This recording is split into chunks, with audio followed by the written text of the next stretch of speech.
Channel.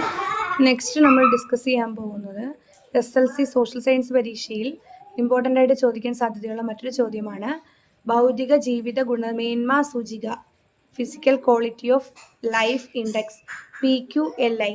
നമുക്കത് വിശദമായി പഠിക്കാം. വിത്ത് ഇക്വേഷൻ നമ്മൾ കൃത്യമായിട്ട് പഠിച്ചിരിക്കുക. ഒരു 4 മാർക്കിന് ചോദിക്കാൻ പറ്റുന്നൊരു ചോദ്യമാണിത്. നോക്കാം.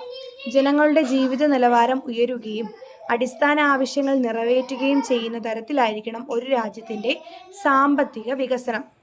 അതായത് ഒരു സാമ്പത്തിക വികസന സൂചികയാണ്, സാമ്പത്തിക വികസനം അളക്കുന്ന സൂചികയാണ് ഭൗതിക ജീവിത ഗുണമേന്മ സൂചിക എന്ന് നിങ്ങൾ അറിഞ്ഞിരിക്കണം.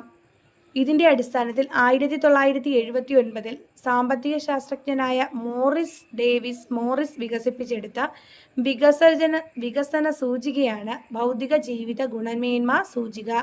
ഭൗതിക ജീവിത ഗുണനിലവാര സൂചിക തയ്യാറാക്കുന്നത് 3 സൂചികകളെ അടിസ്ഥാനമാക്കിയാണ്. ഇവ എന്തൊക്കെയാണെന്ന് നമുക്ക് നോക്കാം.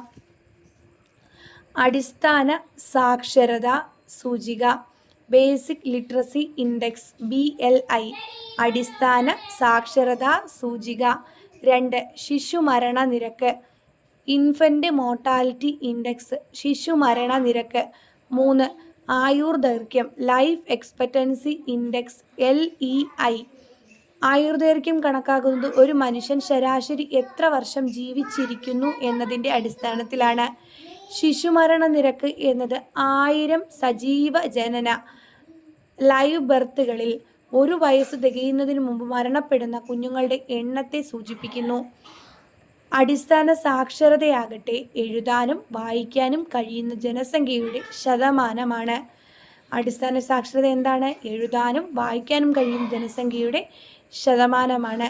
ഇന്ന് 3 സൂചകങ്ങളുടെയും ശരാശരിയാണ് ഭൗതിക ജീവിത ഗുണനിലവാര സൂചിക അഥവാ PQLI. PQLI കണ്ടുപിടിക്കാൻ അടിസ്ഥാന സാക്ഷരതാ സൂചിക പ്ലസ് ശിശുമരണ നിരക്ക് സൂചിക പ്ലസ് ആയുർദൈർഘ്യം കണ്ടുപിടിച്ച് അവയെ 3 കൊണ്ട് ഡിവൈഡ് ചെയ്യുക. LEI plus IMI plus BLI divide by 3. ഭൗതിക ജീവിത ഗുണമേന്മ സൂചിക തയ്യാറാക്കുമ്പോൾ പ്രതിശീർഷ വരുമാനത്തെ പരിഗണിക്കാത്തത് ഈ സൂചികയുടെ ഒരു പോരായ്മയാണ് എന്നുകൂടി അറിഞ്ഞിരിക്കുക. അപ്പോൾ നമ്മൾ എന്താ ഇന്ന് പഠിച്ചത്? ഭൗതിക ജീവിത ഗുണമേന്മ സൂചിക. ഈ ഗുണമേന്മ സൂചികയെ എന്തിനെ സൂചിപ്പിക്കുന്നു? സാമ്പത്തിക വികസനം അളക്കാനായിട്ട് ഉപയോഗിക്കുന്ന ഒരു സൂചികയാണെന്ന് ഓർക്കുക.